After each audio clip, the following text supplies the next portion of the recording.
Part 2. After their business was concluded, the three of them left the room with the elder lichers, leaving Ains and Fifth. And, of course, the 8 edge assassins on the ceiling. Frankly speaking, this was the end of Ains's work for the day. The rest was all free time.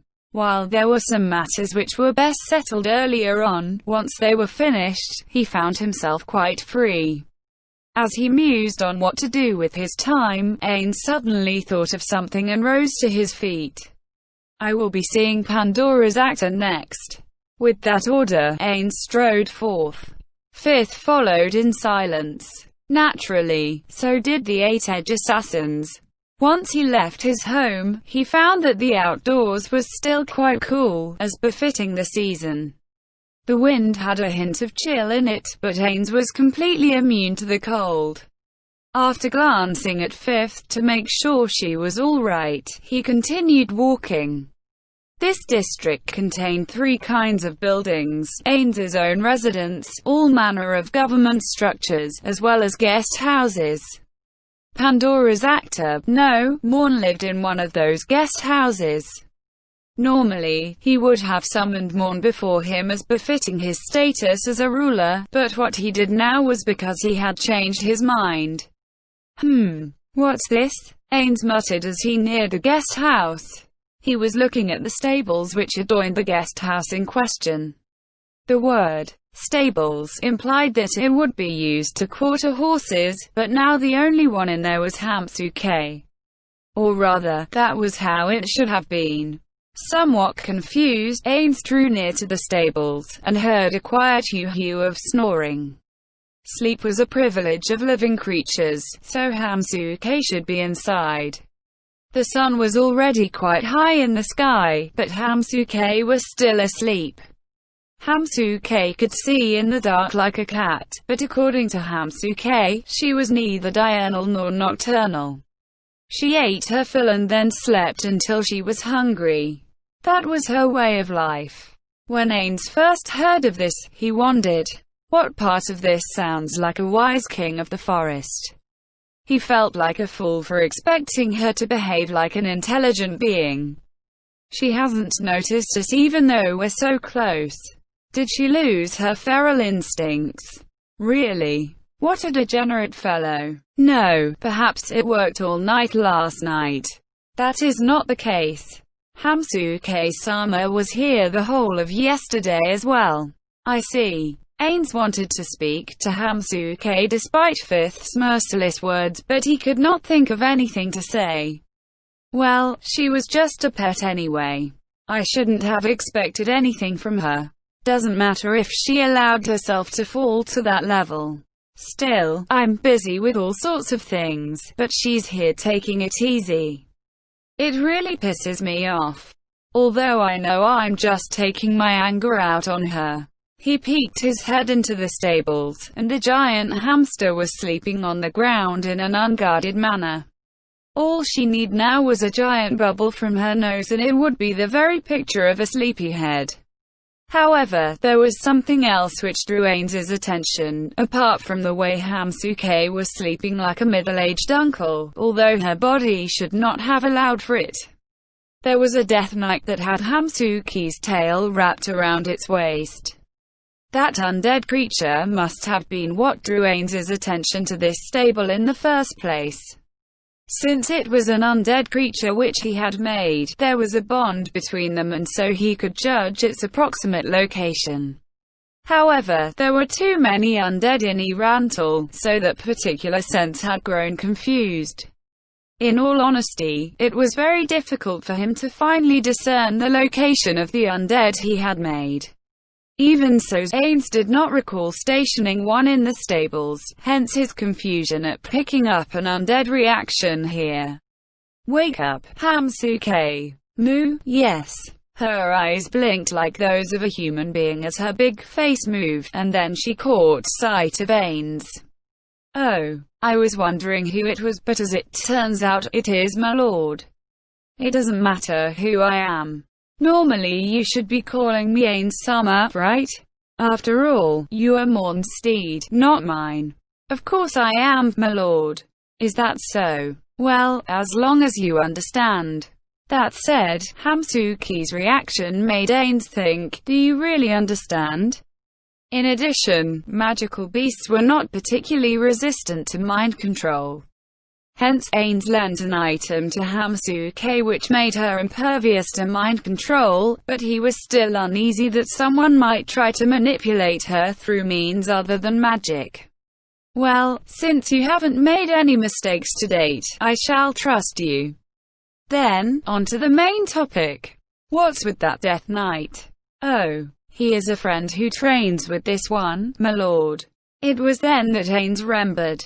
He had conducted an experiment in learning martial arts while Hamsuke was trying to be a warrior.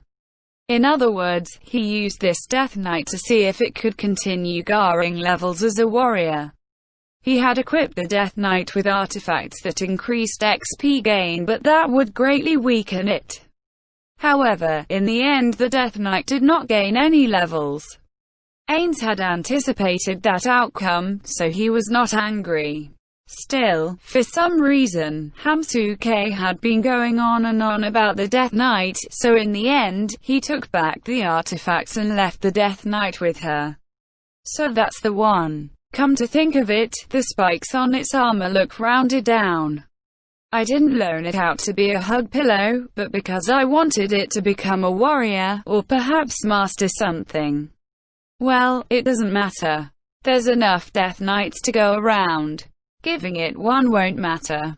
In fact, there were more than enough Death Knights, so much so that Ains no longer made Death Knights when he created undead every day. Is that so? I understand. Still, no matter what, you used to be a wild magical beast. It's quite problematic that you let someone get so close without noticing. We're not as stealthy as Aura, are we? Shouldn't you be taking this a bit more seriously? Hamsuke looked depressed, and her whiskers drooped down. This one sincerely apologizes. This one used to be the strongest creature in that forest. This one never need to be on alert because this one was never ambushed before. You should have had a childhood. Period. Or something, right? But before that, wasn't there the Giant of the East and the Serpent of the West? Who are they? These gentlemen. East. West. Of whom do you speak? A question mark appeared over Ains's head. They were beings who laid claim to the forest, just like you. Oh, I did not even know such people existed in that forest. As expected of you, my lord. Your insight is indeed keen. This one knew little outside of this one's territory. You call yourself the wise king of the forest, and you still. In the past, a human warrior who trespassed in the territory of this one addressed this one in such a way. Speaking of which, this one spared that warrior and that warrior alone because this one thought the name sounded quite impressive. How nostalgic. Ains felt that he had finally solved the mystery. After that warrior returned alive, he must have greatly exaggerated the tales of his enemy, Hamsuke. It was probably some way of justifying his own survival when all his comrades had perished. That too was not hard to understand. The fact was that Hamsuke was very strong. Of all the human warriors Ains had met, perhaps only Clementine and Gazef could have beaten Hamsuke. Ains suddenly recalled Gazef. Oh, is something the matter, my lord? No, it's nothing. Yes. It's just that you don't qualify as a wise king of the forest, just a hamster of the forest. Hamsters, you say? Indeed, you have spoken of those creatures before, my lord. So is this one truly a hamster? Umu, you are a giant hamster. Oh, so this one was actually a giant hamster. Then, do you know where to find other members of this one's species, my lord? That, I do not know. After that curt reply, Hamsuke fell into despair once more. Was I too harsh? Ains thought and tried to comfort her by saying, I have guaranteed all who serve Nazarick that they will be rewarded appropriately for their service. As long as you continue working for Nazarick, I shall someday find fellow members of your species for you. Oh. Hamsuki's whiskers bounced as they stood up. Although this one was already loyal to my lord, this one shall serve my lord even more loyally from this day forth. Umu. Then, Hamsuke, is Morn, no, is Pandora's actor within the guest house. My lord's double. This one is not too confident in that regard. After all, he often rides the coaches and wagons which the humans of this city prepare for him, and he does not always take this one with him. Ah, I seem to recall that he takes such transport to share information. Ains chuckled evilly. Everything had developed as he had anticipated. Under the guise of sharing information with him, people would say things to Morn which they wanted to keep secret from Ains, or perhaps they might plot to drive a wedge between Morn and Ains. However, the truth was they were the ones who would be unknowingly poisoned by the thoughts of Pandora's actor. Ains was a trustworthy king, a merciful being who thought of the people, and so on. I understand. However, you seem to be able to wear armor now. If you have nothing to do, how about putting it on and trying in it? The prototype armor should be complete. This one understands, my lord. Then, this one would also like to see those lizard men donos, if possible. Very well. I shall grant your wish. I will speak to Cositus afterwards and have him send someone here. You have this one's undying thanks, my lord. Come, Death Knight Dono. Let us work hard together. Ains paid no heed to the burning friendship between a beast and a corpse and moved on. Behind Ains was a voice which said something along the lines of, "Really, how annoying." But he could not think of what the Death Knight might have to say. Although Ains was vaguely interested in what Hamsuke was up to, he soon cast the thought away. Speaking of which, some time ago, I think I gave Hamsuke. It feels like I've forgotten something. Oh well, if I can't think of it, it couldn't have been that important, I guess. Ains's head was filled with these thoughts, which he could not quite articulate. It felt a bit like waiting for a sneeze which would not come. He arrived before the door to the guest house, but he would not do anything like knock. Fifth, who had been following behind Ains, immediately advanced before him. Open it. Understood, Ains-sama. Fifth looked terribly serious as she opened the door, but the corner of her mouth seemed somewhat relaxed. This must have come from the satisfaction she felt at being able to help Ains in some way. It seems I was right to observe Jepniv. I have truly become a proper ruler. Granted, that's not exactly the right way to treat him, but I'll continue studying him from now on. After all, it's to help me learn how it is to be a king. Ains did not thank Fifth but looked to the open door. 8 edge assassins. Yes. Ready for orders. The 8 edge assassins that were following behind Ains swiftly formed up into a line. Go. Yes. Their jaws opened and closed, and then the lined-up 8 edge assassins responded with a voice that seemed more forceful than usual before entering the building. Only Pandora's actor was supposed to be in this guest house.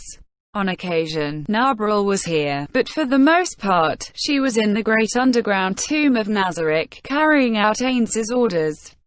He could have stationed a regular maid here, but it could be troublesome if people who came to visit Morn thought they were being observed. Thus, it had come to this. However, if Pandora's actor stayed here alone, there was the possibility that the people who had brainwashed Shaltir might infiltrate this place. Thus, Ains felt it was better to set up some countermeasures. Still, in order for that to happen, someone would need to infiltrate all the way in here. Well, only fools don't prepare enough. Still, how long should I wait here? Or should I move forward? By common sense, I should wait here. After all, the 8 edge assassins will return to me. However, is a king really supposed to wait at the door? After hesitating for a bit, Ains thought, "Oh well, forget it," and entered the guest house. He advanced, using the regal, proper bearing he had practiced dozens of times, in a way which he felt best fitted a ruler. However, within less than 20 paces, one of the 8 Ege assassins returned and genuflected before Ains. "Ains-sama, we have summoned Pandora's actor-sama. He will present himself to you soon." "Is that so? Then I shall wait in the guest room." Ains had been to this guest house before, so Ains had a rough idea of its layout. After Fifth opened the door for him, Ains moved without hesitation to the main seat in the guest room. This violated much of the manners he had picked up as a salaryman and felt wrong to him. However, this was an easy task for Ains, who had spent much time practicing to be a ruler. Shortly after, a knocking came from the door. Ains nodded to Fifth. Having received permission, Fifth opened the door, and Pandora's actor entered the room. He was not using magic to appear as Morn, but was in his usual military uniform. "Oh Supreme One, my creator Ains-sama. No need to greet me. Sit." "Yes." He clicked his heels together before marching in. His movements were as smooth and crisp as that of a soldier's, but to Ains, they were entirely unnecessary. The best word to describe this was overacting. And so, Pandora's actor advanced to the place beside Ains and sat. Don't people usually sit opposite each other?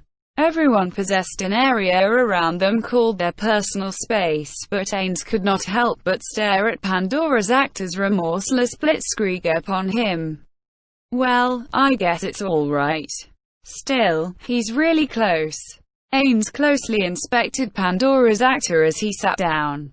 He no longer felt the same shock he had when he had first seen him in the treasury. Perhaps the passage of time and meeting him several times to give orders had softened the impact on him. "May I ask?" "No, it's nothing. Don't worry about it." "All right, I have some things to ask you. First, I'd like to know about Morn's condition. I know what you've reported to Albedo. So, are there any problems?" "It would seem that there is nothing spec." "Is that so? Good. Then, I'd like to ask you, as Pandora's actor, are there any problems on your end?" The mood in the air changed. "In truth, Ains-sama." Ains leaned back, as though the tremendous presence of Pandora's actor was crushing him. I have suffered greatly." "Who's the one suffering here?" However, Ains did not have the time to shoot back with that before Pandora's actor continued speaking. "During this time, I have not once been able to touch magic items. I have been unable to maintain the various magic items created by the Supreme Beings. The sorting of data crystals has ground to a halt as well. Please, no matter what, Ains-sama, I beseech you to grant me some time with those items. Did I design you that way? Of that there is no doubt. These feelings were bestowed upon me by yourself, Manga-sama." Ains desperately tried to recall the way he had designed Pandora's actor. He could recall giving him a backstory that stated he liked managing magic items and the like. Ains's original intent was to design him in such a way that he would not find it strange to be alone in the treasury. Indeed, one could consider being surrounded by the things he loved to be a heavenly job. So it would seem that Ains's personality settings were the source of the problem. However, for some reason, it seemed to have reached the level of a fetish. "Did I not permit you to return to Nazarick every day? While half of Nazarick's undead were made by Ains, the other half were made by Pandora's actor. Granted, the undead made by Pandora's actor were weaker than those made by Ains to some extent. Still, that was within acceptable parameters, and there were adequate frozen corpses on the 5th floor for that purpose. In fact, there were so many of them that the two of them working together could not use them up. However, I have not received permission to return to the treasury. What could he be feeling that made him omit his usual theatrics?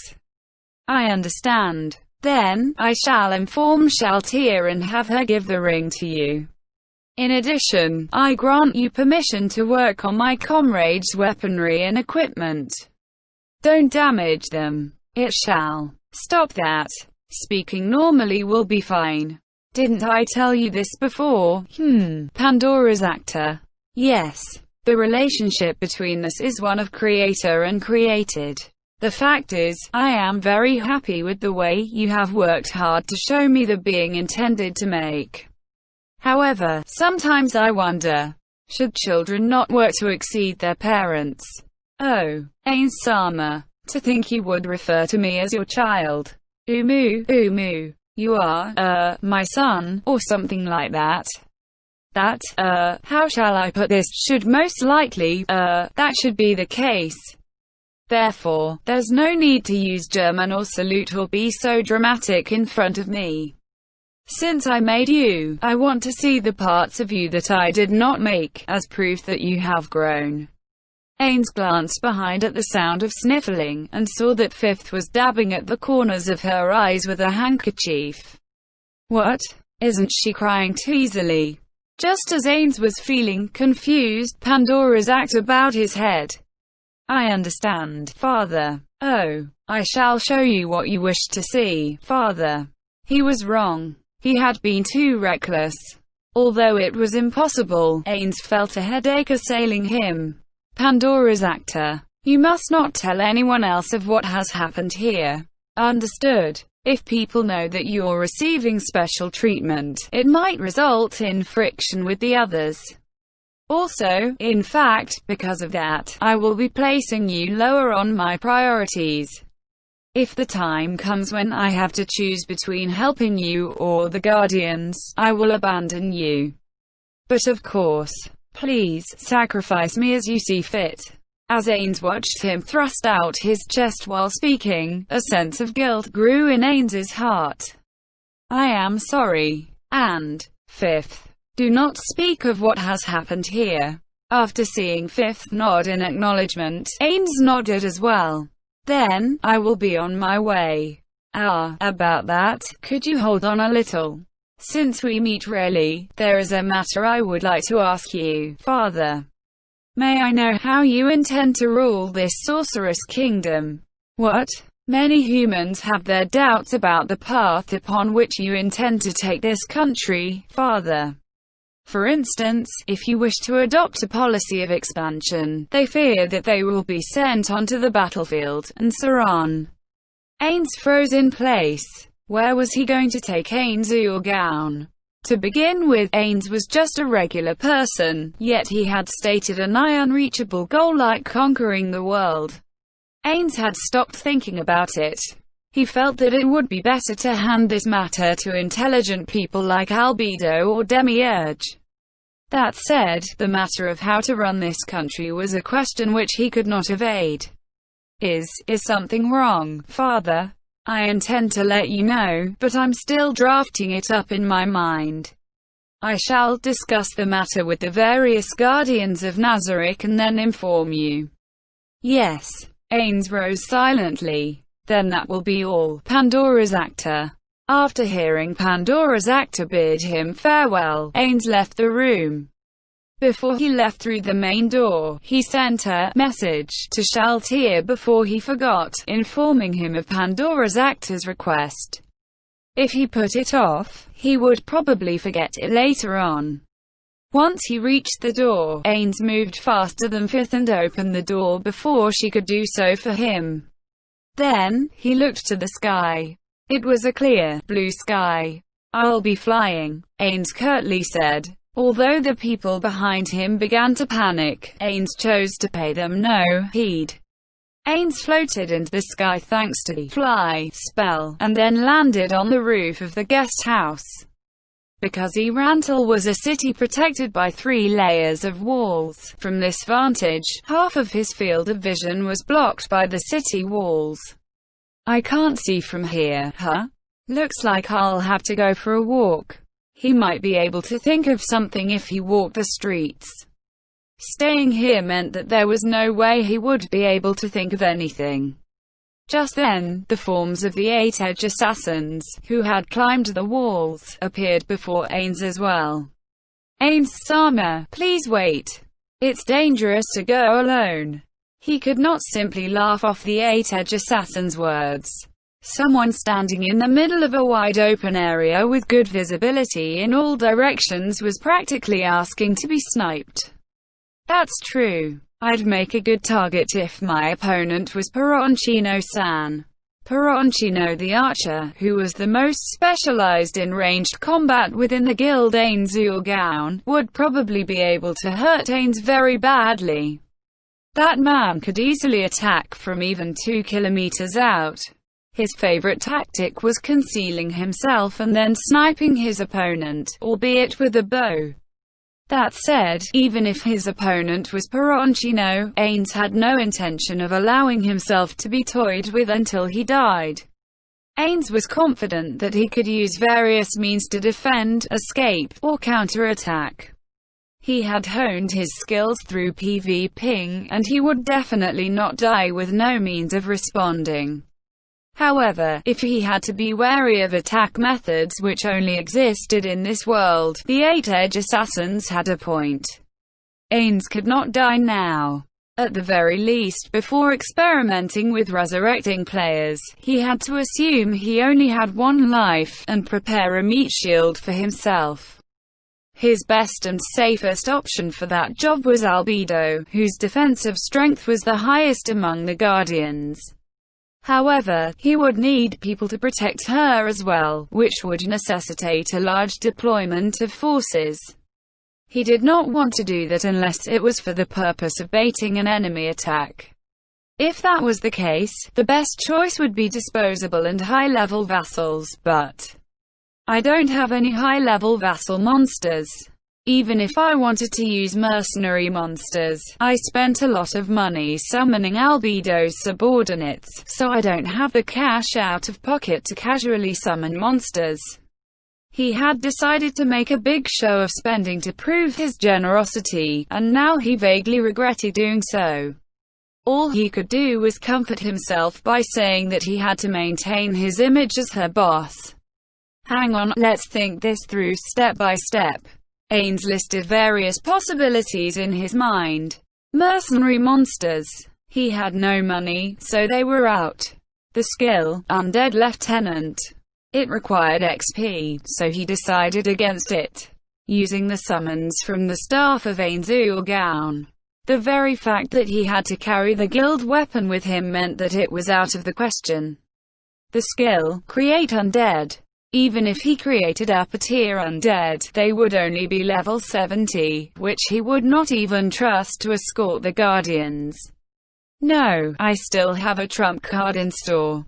He had enhanced his undead creation skills through the use of a dark ritual. He could only create upper-tier undead 4 times a day. However, if he divided those up into 2 uses, he could make undead of roughly level 90. Ains stroked his chin, and wondered what sort of undead to make. The thief-type eternal deaths, or sensory-focused eyeball types. Granted, the eternal deaths were excellent undead to use, but they had a passive skill called Aura of Death and Decay, which was constantly in effect. It was a potent skill which combined the effects of Ains's Despair Aura V. Instant Death, and Despair Aura I, Fear, making it a creature that could inflict instant death and stat penalties upon the enemy. In particular, the stat penalty was not a mind-affecting ability. This allowed the skill to bypass immunity to mind-affecting effects, which made it very hard to deal with. That said, if this ability was used when friendly fire was enabled, it would swiftly paint a hellish picture of suffering and misery. Of course, he might be able to order them to suppress the ability, but bringing undead like that onto the city streets was complete insanity. Several other scary monsters appeared in his mind, but he shot all those ideas down. How should I say this? They're very capable, but they all look ugly. None of them were at all suitable as guards which a king would have with him when walking the streets. Just as Ains was puzzling over the matter, he noticed Fifth beneath him, trying desperately to climb the wall. Without another word, Ains jumped off, using fly in mid-air to slow his descent, and he landed gracefully on the ground below. Fifth, who was gripping a window frame and whose face was flushed red, hurriedly assumed her position behind Ains.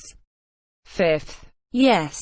I will be going out to the city after this. Understood. I shall ready the carriage immediately.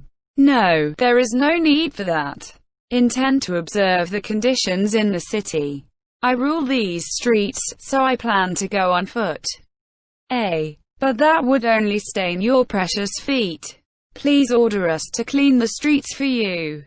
And we must prepare the followers. Few roads on Irantal were cobbled, so after the rain, the rest became stretches of mud. There is no need for that. I have lived in this city before. That said, after checking into the inn, he immediately returned to Nazarick to make undead. In addition, intend to summon followers with magic, so there is no need to send over people from Nazarick. If that is the will of the Supreme One. Still, the question of what to summon remains. If I call up demons or undead, it will lead to bad rumors and vicious gossip. So I'll need to summon something pretty, to raise opinions of me. What fits the bill? As he thought of that, Ains found the answer. I will be summoning angels after this. Let's go. Yes. Although Ains's karma value was extremely negative, he would not have a problem summoning angels, whose karma values were highly positive. There were some classes which had the penalty of not being able to summon monsters whose karma values were too different from their own, but Ains did not have such classes. Incidentally, the monsters summoned by those classes got stronger the closer the monsters' karma values were to their masters. In YGGDRASIL, any disadvantages would have matching advantages as well. Ains headed toward the courtyard. As expected of a place used for putting horses through their paces, trailing hunting hounds and other such activities, the expanse of trimmed grass which made up the courtyard was vast indeed. Then, let's begin. This may take a while, so talk with me in the meantime. Who? Me. Exactly. In other words, I want to know everything about Nazarick's 9th floor, right? Tell me about your work.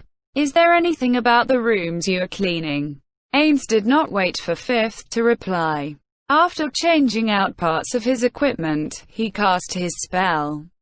This spell was the super tier spell, Pantheon, which was similar to the 10th tier spell, Armageddon, Good, and the super tier spell, Nibelunge, and which was diametrically opposed to the super tier spell, Pandemonium.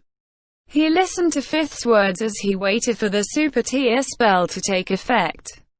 If there was a sudden need to take urgent action, he would naturally use a cash item, but doing so at this time would have been terribly wasteful. Charting with the maids isn't bad, Ains thought. In addition, this was the first time he heard that Albedo's room was forbidden to the maids. I see. Well, this was quite a meaningful conversation. Although I just thought about it, go back to my room and bring Naringuru-kun over. It would be troublesome without him. Understood. Ains watched Fifth's maid outfit sway wildly as she jogged off while he remained in the courtyard. While he waited, he recalled Fifth's words. Apparently, Albedo had told the maids that she would handle the cleaning of her own room as a part of her bridal training, so she did not wish for anyone to enter her room. Ains muttered, "Good grief," to himself. Albedo, it's not that I don't understand your feelings, but the fact is that you're a busy person, so you should leave the cleaning to the maids. I can't really say this, but it seems I'm a better ruler than you are, in that sense. Before long, Fifth returned, panting and presenting Naringuru-kun. Ains smiled, satisfied by his ability to command. Thanks.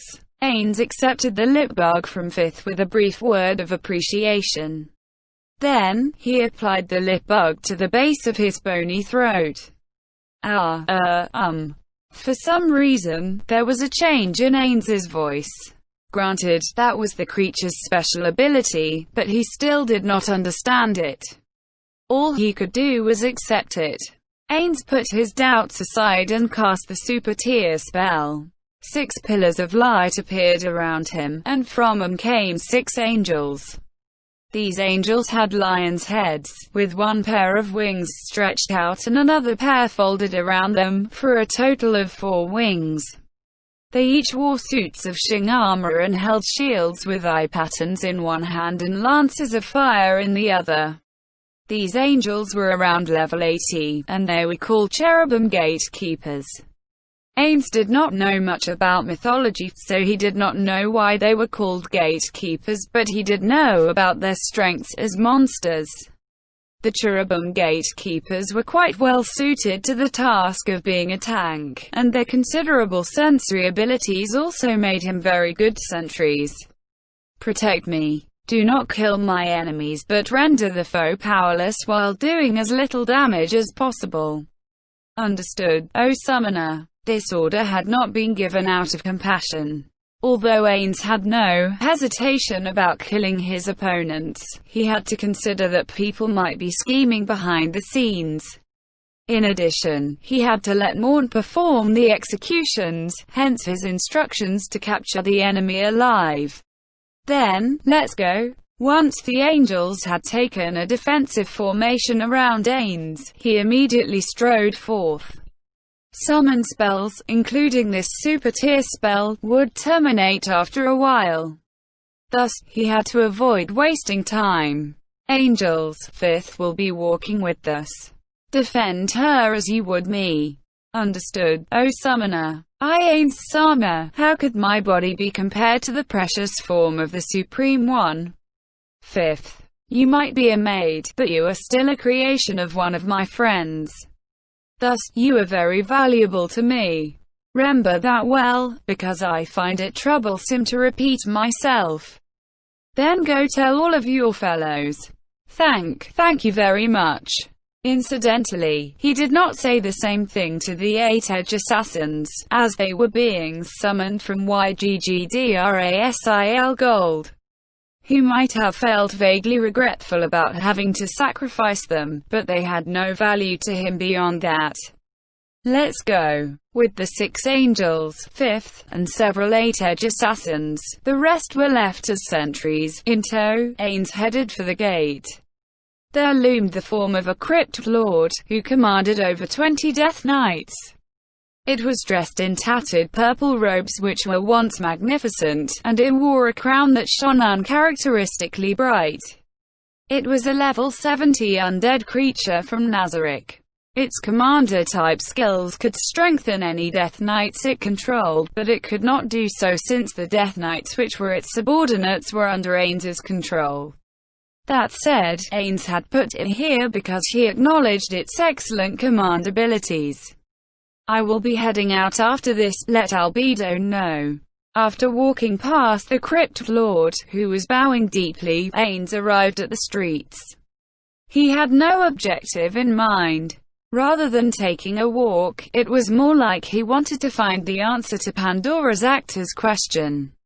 He would not be able to sort out what he could normally figure out if he was being bothered from all sides. Ains opened up his stride as he imagined the future which the sorceress kingdom of Ains Ulgaun would have under him.